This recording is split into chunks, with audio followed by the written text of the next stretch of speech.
Hello guys, Abhishek here and welcome to Enigma behind the trade. So चलिए हम start करते हैं मार्केट एनालिसिस कल के लिए। कल बैंक निफ्टी का एक्सपायरी होने वाला है। जैसा कि आप लोगों को पता होगा कि बैंक निफ्टी का एक्सपायरी चेंज होकर थर्सडे से अब वेंसडे हो गया है। सो कल बैंक निफ्टी का एक्सपायरी होगा और निफ्टी का एक्सपायरी एज यूजुअल थर्सडे को ही होने वाला है। सो चलिए स्टार्ट करते हैं और देखते हैं कि क्या मूवमेंट हो सकता है, किस लेवल्स का हमें ध्यान रखना है। सो जैसा आप चेक कर पा रहे होंगे कि बैंक निफ्टी आज स्लाइट गैप अप ओपन हुआ। गैप अप होने के बाद ये डाउन आया और डाउन आने के बाद इसने प्रीवियस स्विंग के पास यहाँ पे एक बेस बनाया। बेस बनाने के बाद ये ऊपर गया, पर यहाँ ये सस्टेन नहीं कर पाया क्योंकि आप चेक कर पा रहे हैं ये प्रीवियस डे का स्विंग हाई था और प्रीवियसली भी यहाँ पे एक सपोर्ट था, रेजिस्टेंस था। तो ये यहाँ पे नीचे आया। नीचे आने के बाद इसने वापस से उसे ब्रेक करने की कोशिश की और जस्ट लाइक एक प्राइस एक्शन पैटर्न बनाया जैसे ब्रेक एंड रीटेस्ट का। तो पर उस समय एक प्रेस कॉन्फ्रेंस चल रही थी निर्मला सीतारमन जी की, जिसकी वजह से यहाँ इतना बड़ा सा आपको एक फॉल दिख रहा है। और ये फॉल के बाद इसके बाद ज़्यादा कुछ हुआ नहीं है, बस वॉलेटाइल रह गया मार्केट, ऊपर नीचे होता गया और स्लाइटली बुलिश क्लोजिंग दिया है लास्ट सेकेंड हाफ में इसने। तो हमें कल के लिए क्या करना है, जैसा कि आप चेक कर पा रहे होंगे कि बैंक निफ्टी अभी एक रेंज में फंस गया है। बैंक निफ्टी अभी इस रेंज में फंसा हुआ है। तो जब तक इस रेंज में हमें कोई ट्रेड लेने की ज़रूरत नहीं है, ये एक्चुअल में एक नो ट्रेडिंग जोन है। तो जब ये नीचे वाले लोअर रेंज पे जब भी ये इस रेंज को ब्रेक करेगा, इस रेंज को या इस रेंज को, तभी हमारा बाइंग का कोई भी सिनेरियो बन सकता है। उससे पहले बाइंग करेंगे तो आप फंस सकते हैं, आप ट्रैप हो सकते हैं। और अगर आप चेक करेंगे तो इससे पहले मार्केट एक बुलिश सेंटिमेंट में था, बट आज आके 2 दिनों से ये वापस एक रेंज में फंस चुका है। तो हम एक्सपेक्ट कर सकते हैं कि कल या परसों एक ट्रेंडिंग मूव आ जाए। तो हमें कल क्या करना चाहिए, चलिए वो डिस्कस कर लेते हैं। अगर मार्केट फ्लैट ओपन होता है, फ्लैट ओपन होके अगर ये ऊपर जाता है और डायरेक्टली कंटिन्यू ब्रेक करता है तो हम इसे बाय नहीं कर पाएंगे, क्योंकि हमें ये बाय नहीं करना चाहिए क्योंकि ये कंटिन्यू ऊपर जा चुका है और बहुत लोगों को जिन्होंने यहाँ पे बाय किया होगा उन्हें प्रॉफिट दिख रहा होगा, तो वो यहाँ से हो सकता है प्रॉफिट बुक करना स्टार्ट करें। तो जब ये वापस से नीचे आएगा और वापस से रीटेस्ट करके इस स्विंग को ब्रेक करेगा तब हमें बाय करना चाहिए। ये हो गया सिनेरियो फ्लैट के लेवल पे। चलिए डिस्कस करते हैं। अगर ये फ्लैट ना खुल के ये गैप अप खुलता है, तो अगर ये इस एरिया में गैप अप खुलता है कहीं पे, तो जैसे ये इस लेवल को ब्रेक करेगा, जो आज हमारा मेजर स्विंग हाई है 44,670 का, जैसे ही इस लेवल को ब्रेक करेगा हमें यहाँ पे बाय कर लेना है और हम आगे के टारगेट्स के लिए वेट कर सकते हैं। जो हमारा फर्स्ट रेजिस्टेंस रहेगा वो है 44,730 740 के आसपास, जो प्रीवियसली एक रेजिस्टेंस हुआ करता था, मैंने यहाँ पे मार्क करके रखा हुआ है। तो अगर इसको भी बाय करता है तो ये ऊपर जा सकता है 44,900 45,000 तक। ओके, तो आगे डिस्कस कर लेते हैं। चलिए, अगर ये इस रेंज में कहीं ओपन होता है, इस लेवल को क्रॉस करता है, हम बाय करेंगे। अगर ये फ्लैट ओपन होता है, फ्लैट ओपन होके अगर डायरेक्टली ब्रेक करता है तो हम रीटेस्ट पे बाय करेंगे, डायरेक्ट बाय नहीं करेंगे क्योंकि प्रॉफिट निकल चुका होगा। और अगर ये फ्लैट ओपन होके ऊपर जाके अगर यहाँ कोई रेंज बनाता है और जैसे ये रेंज का ब्रेक करेगा तो हम यहाँ पे एक बाय कर सकते हैं। ये भी एक अच्छा सिनेरियो हो सकता है। ओके, चलिए आगे डिस्कस कर लेते हैं।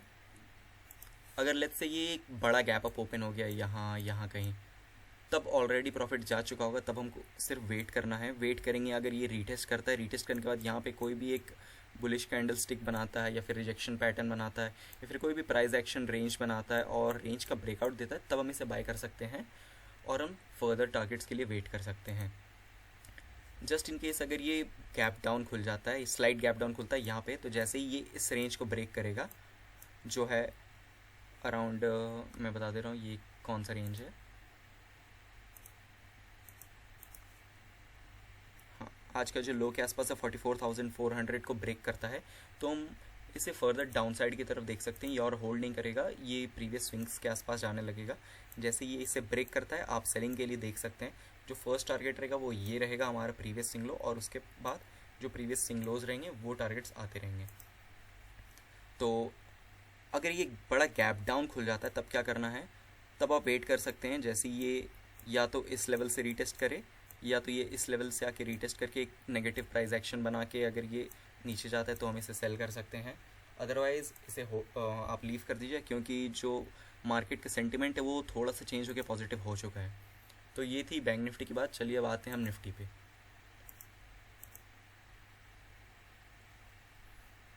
तो निफ्टी 50 भी आज एक रेंज में ही था, जैसा कि आप चेक कर पा रहे हैं।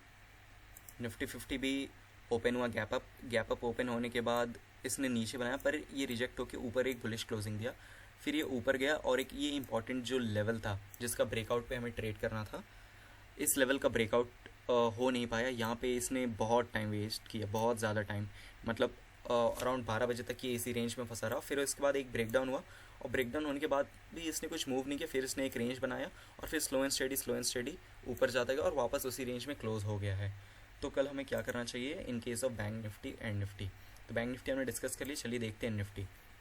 तो निफ्टी अगर ओपन होता है फ्लैट, तो फ्लैट और हाई हमारा ऑलमोस्ट सेम है, तो जैसे अगर फ्लैट ओपन होके जैसे इस हाई को क्रॉस करे हमें बाय कर लेना है। और जस्ट इन केस अगर ये गैप अप ओपन होता है, यहाँ कहीं गैप अप ओपन हो जाए तो हमें वेट करना है, हमें डायरेक्टली बाय नहीं करना है, क्योंकि यहाँ जिस लोगों ने बाय किया है वो यहाँ पे प्रॉफिट बुक करेंगे, तो हो सकता है हम बाय करें और ये नीचे आ जाए तो हमारा लॉस हो सकता है। तो उस केस में हमें ये करना है, मैं बता दे रहा हूँ।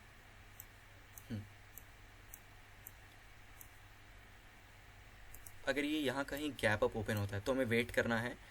अगर ये नीचे रीटेस्ट आके वापस से कोई प्राइस एक्शन बना के रेंज बना के ब्रेकआउट देता है तब हम बाय कर सकते हैं, या फिर अगर ये गैप अप ओपन होके वापस से इस स्विंग के नीचे आके इस स्विंग को क्रॉस करता है तब हम एक अग्रेसिव बाय कर सकते हैं।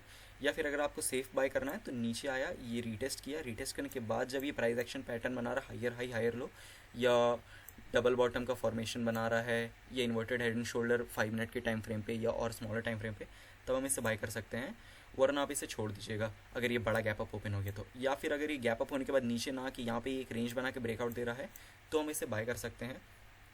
जो हमारा टारगेट्स रहेगा वो फर्स्ट टारगेट रहेगा 19,620 640 तक जा सकता है, और अगर इसको भी क्रॉस करता है तो 700 के आसपास जा सकता है। तो ये हो गया गैप अप एंड फ्लैट में। अगर ये गैप अप ओपन होकर ऊपर ना जाके नीचे आता है तो जब तक इस रेंज के नीचे नहीं निकलता है, जो आज का हमारा मेजर स्विंग लो है 19,530, तब तक हमें सेल नहीं करना है। बट अगर गैप अप फ्लैट ओपन होकर अगर ये ब्रेक डाउन करता है तब हमें सेल नहीं करना है। यहाँ पे हमें एक रीटेस्ट का वेट करेंगे, रीटेस्ट के बाद सेल कर सकते हैं हम, या फिर हम यहाँ वेट करेंगे कोई रेंज बनाने का, रेंज का ब्रेकआउट होगा तभी हम इसे सेल करेंगे। जस्ट इन केस अगर ये गैप डाउन ओपन हो जाता है, जैसे ही इस रेंज को ब्रेक करता है 19,530, हम इसे सेलिंग के लिए देख सकते हैं। फर्स्ट टारगेट हमारा जो स्विंग लोज है 19,500, ये सारा अचीव होता हुआ दिखेगा। तो ये था मार्केट एनालिसिस आज के लिए। जो भी आपको डाउट्स होगा वो आप कमेंट सेक्शन में पूछ सकते हैं, और daily market analysis and live videos के लिए आप make sure to subscribe to this channel.